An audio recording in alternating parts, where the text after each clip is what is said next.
बुद्धत्व प्राप्त कर सिद्धार्थ गौतम का कपिल वस्तु में आगमन, राहुल को उत्तराधिकार के रूप में भिक्षु शिक्षा की उपलब्धि, यशोधरा को भी अर्धांगिनी के अधिकार के रूप में भिक्षुणी व्रत प्रदान।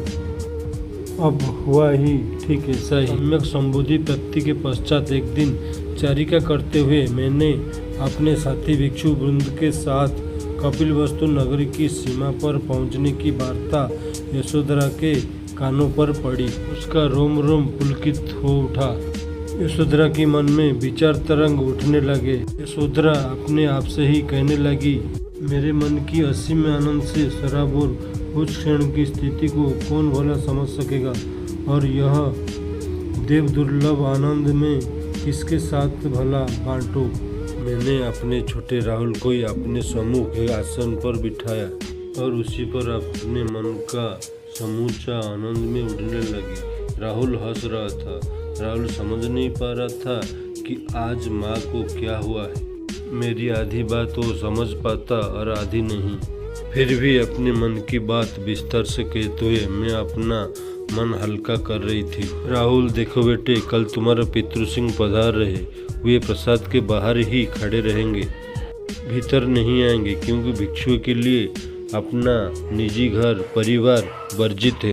उनसे मिलने तुम्हें ही प्रसाद के बाहर जाना होगा। मैं भी तुम्हारे पीछे पीछे रहूंगी।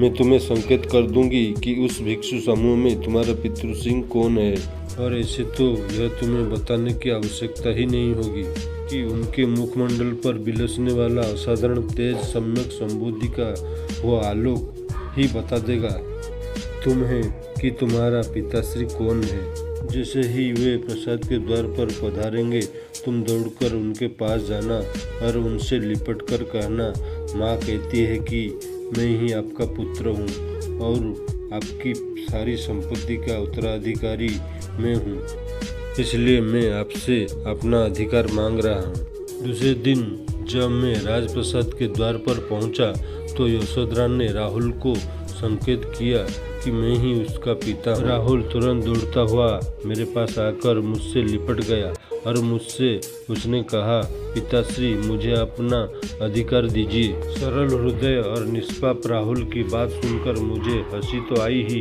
पर प्रसन्नता भी हुई। मैंने तुरंत अपने भिक्षु चीवर का एक टुकड़ा फाड़कर राहुल के हाथों में दिया और कहा, यह लो तुम्हारा उत्तराधिकार।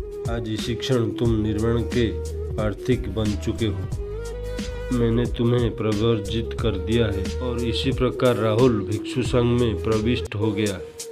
फिर यशोधरा सामने आई और बोली, मेरा अधिकार? मैं तो तुम्हारा अर्धांगिनी हूँ। तुमने जो कुछ वर्जित किया है उसके अर्धांश पर मेरा नैतिक अधिकार है। क्या अपना यह अधिकार मुझे नहीं दोगे? तुरंत मैंने अपने सहयोगी भिक्षु से कहा कि वो यशोधरा को एक कसाय वस्त्र दे दे। इसी प्रकार यशोधरा भी भिक्षुणी बनकर भिक्षु संघ में प्रविष्ट हो गई। यूं तो मेरी पत्नी होने के नाते यशोधरा भी मेरी सहधर्मिणी ही थी, पर अभी वो वास्तविक में मेरी सहधर्मचारिणी बन गई। अब बताइए, यशोधरा पर मैं कौन सा अन्याय किया और राहुल पर भी कौन सा अन्याय किया?